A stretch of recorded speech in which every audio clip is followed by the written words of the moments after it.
Chaque matin, rencontre avec un chef d'entreprise. C'est Made in Mayenne sur France Bleu Mayenne.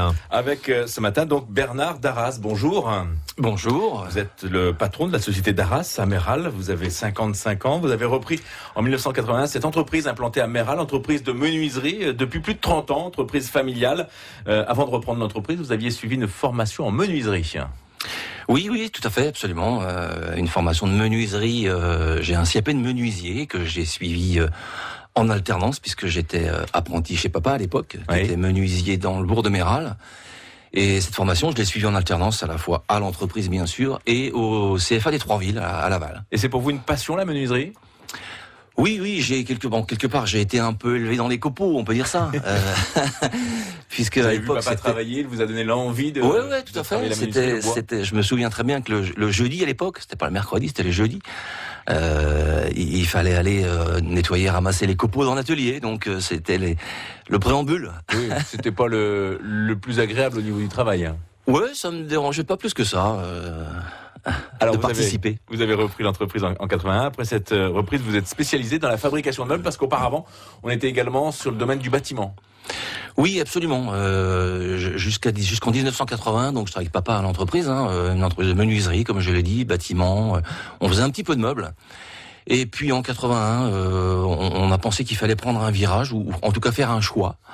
Et le choix a été de ne plus fabriquer que du meuble, donc de laisser tomber en quelque sorte la fabrication de menuiserie, enfin laisser tomber le bâtiment et se consacrer à 100% à la fabrique de meubles. Ce qui n'a rien à voir avec le domaine du bâtiment quand même. Non du tout. C'est pas la même clientèle, c'est pas les mêmes marchés. C'est exact, c'est deux choses complètement différentes. Sachant que on avait déjà un tout petit peu le pied à l'étrier, si je puis dire. En ce sens que il y avait un ou deux clients historiques de l'entreprise qui faisaient fabriquer à papa à l'époque du meuble et des tables. Voilà un tout petit peu l'origine aussi peut-être du virus meuble qu'on peut avoir aujourd'hui. Et vous avez donc suivi cette voie. Une trentaine de salariés aujourd'hui dans l'entreprise. Pour quel type d'emploi ? Alors des menuisiers bien évidemment, des menuisiers, des ébénistes. Mais aussi des gens qui n'ont pas forcément de diplôme. On s'est aussi formé dans l'entreprise. On a des nouveaux métiers aussi, notamment sur le numérique par exemple. De plus en plus, on a aujourd'hui un outil qui est pratiquement 100% numérisé. Donc voilà, on fait des formations en interne. Mais on n'a pas d'exigence particulière sur la formation. On essaie aussi de la faire en interne. Alors vous fabriquez, je parle de meubles traditionnels dans le concept, dans la fabrication de ce produit, des meubles plutôt haut de gamme et plutôt des tables d'ailleurs. Oui, c'est la particularité de l'entreprise. On essaie de se faire reconnaître dans ce domaine, c'est-à-dire une fabrique de meubles mais spécialisée en tables.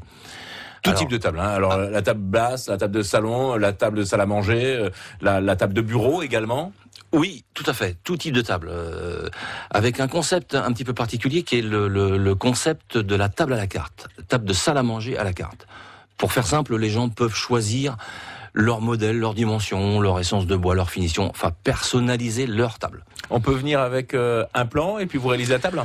Pratiquement, on peut pratiquement dire ça. Alors on met on a quelques guides quand même, mais on peut pratiquement dire ça, sachant qu'aujourd'hui les choses changent, le goût des gens change, et on est non seulement à personnaliser le modèle en tant que tel, mais personnaliser aussi la finition de la table, c'est-à-dire sa couleur, son vernis, du mat, du brillant. Enfin, et là, obligatoirement, ce ne sont pas forcément des menuisiers qui réalisent ces travaux, alors. C'est exact. Ce sont plus du coup là d'autres métiers qui sont la finition, le vernissage, la patine. Bernard Darras avec nous, chef d'entreprise donc à Méral, menuisier puisque vous fabriquez des meubles et entre autres des tables. On va continuer bien sûr à parler de tout ça dans une minute. Et il est 9h-10. Je suis à la pompe et là, au moment de redémarrer, erreur de carburant. Oh non. J'ai mis du super à la place du diesel. Alors là, une seule chose à faire. Allô ? L'assistance auto MMA 24 heures sur 24, 7 jours sur 7. Panne, crevaison, perte de clé, erreur de carburant et j'en passe. Ils ont toujours la solution. Ils me dépannent. On va vous arranger ça. Et si c'est grave, ils me prêtent une voiture. Ah, ça carbure chez MMA. Dans les limites et conditions fixées au contrat. Les chefs d'entreprise sont sur France Bleu Mayenne. À la tête d'une petite structure ou de groupes européens, ils font l'emploi dans le département. Ils parlent économie locale, présentent leur quotidien, commentent l'actualité. Les entrepreneurs mayennais, écoutez-les sur francebleu.fr. Erreur de carburant. Voiture dépannée.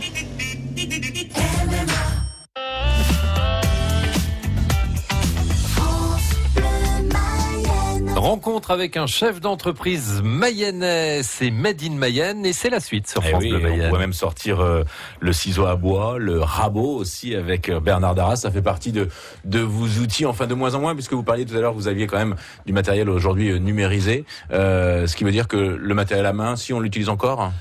De moins en moins, bien évidemment, de moins en moins. On a des outils entièrement numérisés et on reçoit régulièrement les écoles. Oui. Ils viennent en visite d'entreprise et j'ai un malin plaisir à leur poser la question aux jeunes quand ils arrivent, de leur demander ce qu'ils vont découvrir. Oui. Est-ce qu'ils vont découvrir des gens avec effectivement des ciseaux à bois, des varlopes ou autres. Et Vous nous avez dit des varlopes. Oui, C'est un gros rabot, c'est ça? C'est exact. Ouais. Absolument. Bravo Philippe. Bravo. Et je rigole parce que évidemment ils sont loin d'imaginer de ce qu'ils vont découvrir parce que oui, bien sûr, on n'a plus ces outils-là aujourd'hui. Alors comment est-ce que vous travaillez par contre au niveau de la réalisation des tables? Vous avez des dessinateurs pour réaliser justement ces différents modèles? Alors ça a beaucoup changé, c'est-à-dire que aujourd'hui on fait maintenant appel à des professionnels pour ça, c'est-à-dire des designers, des gens dont c'est le métier, qui nous dessinent des produits Et qui ne sont pas dans l'entreprise donc. et qui sont pas intégrés à l'entreprise. J'y tiens parce que quand on a des gens intégrés à l'entreprise, quelque part ils sont trop professionnels du bois, donc ils se lâchent un peu moins dans le dessin. D'accord. Donc quand on a des gens justement qui ont pas de notion de menuiserie ou d'ébénisterie, ils peuvent nous proposer des choses des fois un tout petit peu farfelues, mais qui sont sympathiques parce que ça nous permet aussi de vraiment oser des choses. Et alors vous allez les trouver où? Vous allez les chercher où ces designers? Alors bon, ça fait 30 ans qu'on existe, donc on est un tout petit peu connu quand même, modestement. L'entreprise Darras dans le milieu du meuble, elle est un petit peu connue, et on les rencontre bien évidemment sur les salons professionnels, à Paris notamment, où là ce sont vraiment. Vous ne travaillez pas forcément avec des designers ici en Mayenne, par exemple? Non, du tout. Ce sont exclusivement. Il y a sans doute des talents designers en Mayenne, bien sûr, j'en doute pas, mais on a nous aujourd'hui des 2 designers principaux qui sont parisiens. Bernard Darras, difficile quand même de ne pas parler de la crise qui touche le marché du meuble est l'un des postes de dépenses des Français qui souffrent depuis peut-être maintenant 3 voire 4 ans. Les ventes de meubles diminuent chaque année. Comment est-ce que vous résistez? Alors oui, effectivement, l'ameublement traverse une crise absolument sévère, très sévère. Plusieurs raisons à cela. La crise, oui, mais on ne pourra pas tout mettre sur le dos de la crise. Il y a évidemment d'autres critères, notamment il y a une concurrence rude aussi. Oui, absolument. Quand on parle de meubles, on peut parler de ces fameux meubles qu'on achète à monter soi-même, par exemple, qu'on achète en kit. Oui. C'est vrai que c'est aussi une concurrence pour vous. Tout à fait. Ça fait partie aussi des critères. C'est-à-dire que la chose a changé. On peut acheter aujourd'hui un meuble. Alors, je mets des guillemets à ça, mais un meuble jetable quelque part. Consommable. Consommable. Oui, tout à fait. Mais le goût des gens a changé aussi, bien évidemment, la mode. La façon de vivre dans les appartements ou chez soi, tout ça, ce sont des choses qu'il faut prendre en compte. Et du coup, l'ameublement souffre par rapport à ça. Comment est-ce que vous résistez alors? Alors voilà, maintenant à nous de prendre des décisions, dont nous on est en changement de stratégie depuis quelques années maintenant, fort heureusement qu'on a déjà anticipé ça. Donc on essaie de monter en gamme. On travaille de plus en plus avec des designers, on l'évoquait tout à l'heure. On travaille du design aussi, de plus en plus.